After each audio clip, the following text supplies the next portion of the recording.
In this tutorial, we're going to talk about protecting your website and actually backing up your website regularly.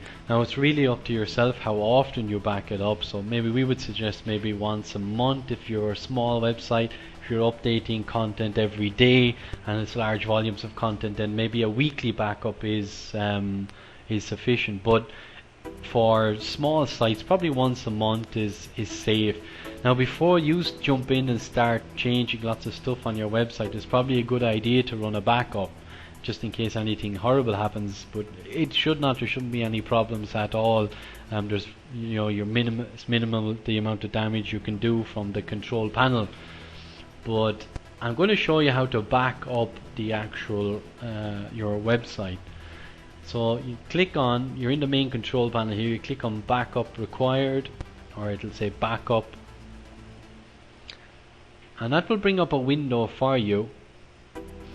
Disregard, that's just an information window. You can disregard all those. It's safe enough to use the settings that they're stating that you shouldn't. It might not work as desired, but it does. It's fairly stable. It's just on some hosting servers it might not work, but the majority of them it works perfectly. So just going to bring you down here. We've got a short description. Now you can change that if you want, but it's a nice description in my belief, because it gives you an exact date and time, so it's a good reference point rather than calling it something. So I usually leave it as that, and you just really click on backup now. Now, it's very important that you do not browse away from this page. You have to sit and wait for it. Don't go browsing or checking your email or anything like that, because if you miss an error message, if there's a potential error message, then you may think you have a successful backup and it finishes, and the reality is you don't.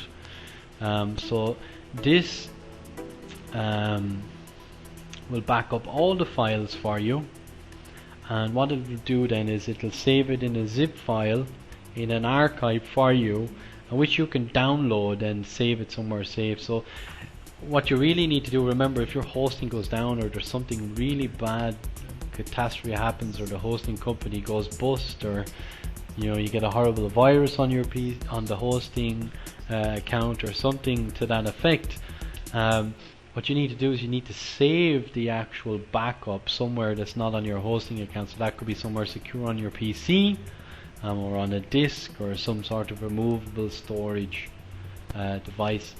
Now that takes a while, so I'm not going to go through all, we're not going to sit here and watch it, but it will just progress from backing up files to backup finished.